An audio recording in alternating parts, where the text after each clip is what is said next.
Hello বন্ধুরা, আজ আমি বানাবো কাতলা কালিয়া।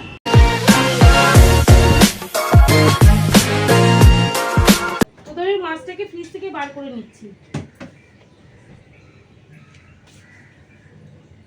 তারপরে মাছের মধ্যে আমি লবণ দেব, হলুদ দেব আর একটু লঙ্কার গুঁড়ো দেবো।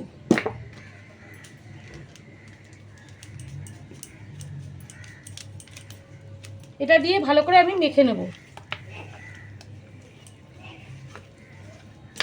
যাতে মশলাগুলো এই লবণ হলুদটা ভালো করে মাছের মধ্যে ঢুকে যায়। এইভাবে করলে খেতেও ভালো হয়, নুনটা ঢুকে যায় ভেতরে।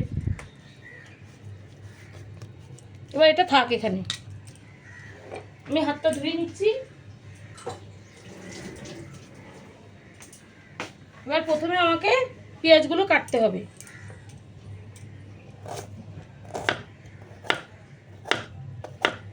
এইভাবে প্রত্যেকটা পেঁয়াজকে আমি কেটে নেব।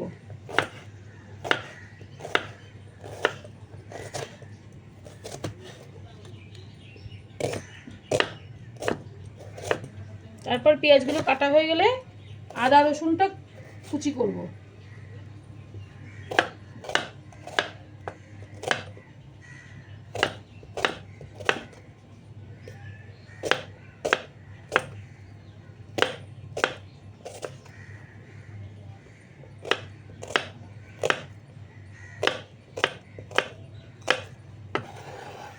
এবার আমি আদাটা কুচি করব।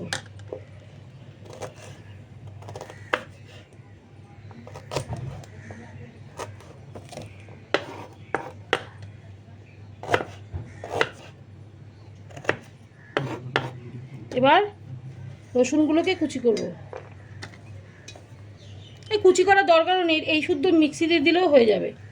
এবার আমি মিক্সির মধ্যে এগুলো দেব। প্রথমে দেবো পেঁয়াজ,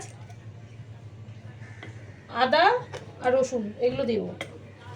আর দেব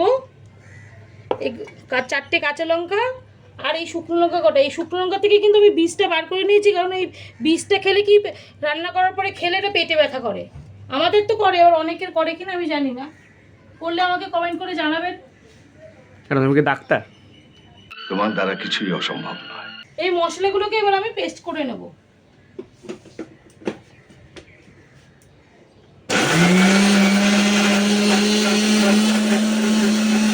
খুব বেশি ভালো করে করার দরকার হবে না, এইটুকু করলেই হবে।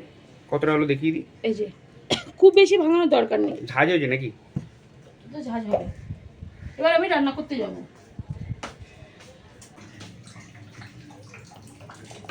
তো রান্নার জিনিসগুলো সব নিয়ে আসছে এখানে। টেবিলে ছিল তো, সবাই আবার এখানে নিয়ে আসতে হচ্ছে। আমি ততক্ষণ গ্যাসটা ধরিয়ে দিই, দাঁড়াও। হ্যাঁ, গ্যাস ধরা টান। কড়াইটা গরম হয়ে গেছে, এবার আমি তেলটা দিয়ে দেবো।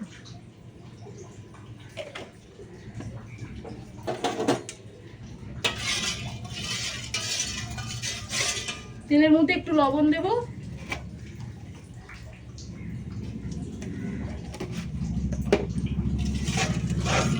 যাতে মাছগুলো লেগে না যায়।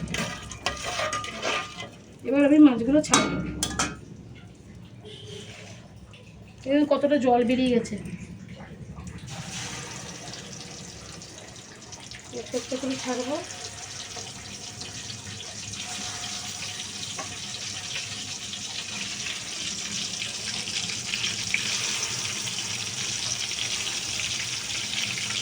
কে কেমন করে কাতলা কালিয়া রান্না করো আমাকে জানাবে কমেন্ট করে। এবার মাছটাকে ভালো করে আমি ভেজে নেবো। এটা কিন্তু একটু কড়া ভাজা করতে হবে, কড়া ভাজা করে তারপর আমি আবার দেখাচ্ছি। মাছগুলো ভাজা হয়ে গেছে, এবার আমি মাছগুলোকে তুলবো। একে একে সবকটা মাছ তুলবো।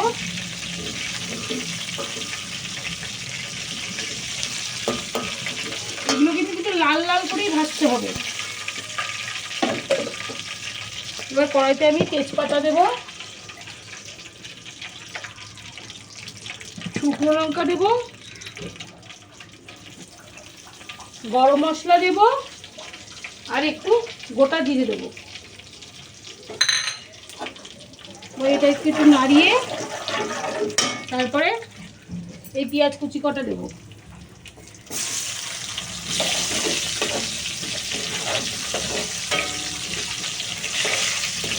পেঁয়াজটা একটু ভাজা হয়ে গেলে তারপর আমি টমেটোটা দেবো।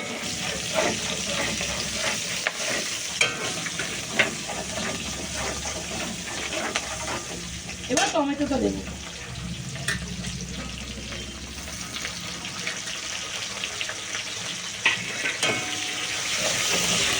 এবার টমেটোটা দিয়ে ভালো করে ভাজবো, ভেজে এই মশলাটা দেবো, যে মশলাটা পেস্ট করেছি ওটা দেবো।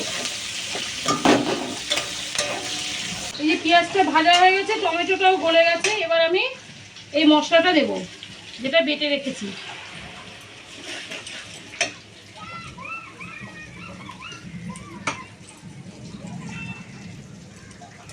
মশলাটা একটু ধুয়ে দেবো জল দিয়ে, এমনি লেগে আছে, এটা ধুয়ে দেবো।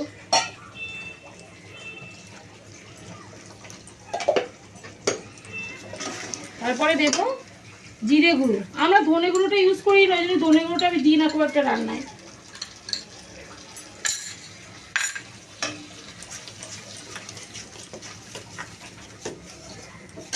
এবার দেব লবণ,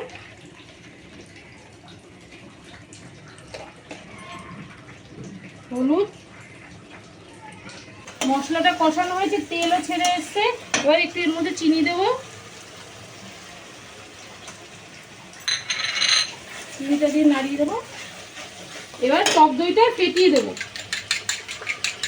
অনেক সময় কেটে যায়, টক দইটা ভালো করে ফেটিয়ে না দিলে।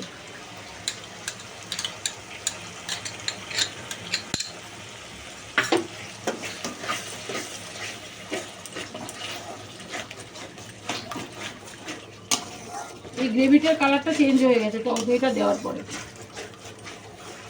এবার ভালো করে কষিয়ে তেল বেরিয়ে আসবে, তারপর জল দেবো। এবার আমি জলটা ঢালবো, ব্যাস।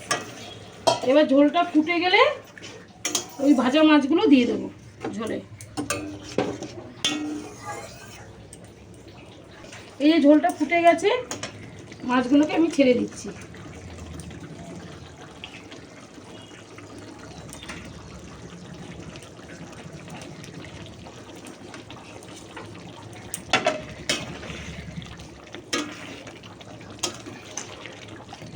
এই ঝোলটা শুকিয়ে গেলে তারপর ঘি গরম মশলা দিয়ে আমি এটা নামাবো। এই ফাঁকে আমি একটু পাঁপড় কাটা ভেজে নিলাম। আমার রান্নাটা অলমোস্ট ডান, শুধু একটু ঘি দেবো আর একটু গরম মশলা দেবো। একটু গরম মশলা দিচ্ছি, ঘি দিচ্ছি, কমপ্লিট। একটু নাড়িয়ে নিলেই হয়ে যাবে। এই দেখুন আমার রান্নাটা কেমন হয়েছে।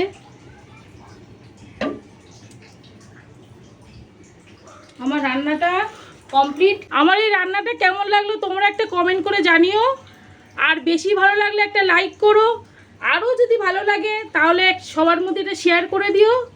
আর আমার এই পেজটাতে যদি তোমরা নতুন হয়ে থাকো তাহলে সাবস্ক্রাইব করে দিও। টাটা।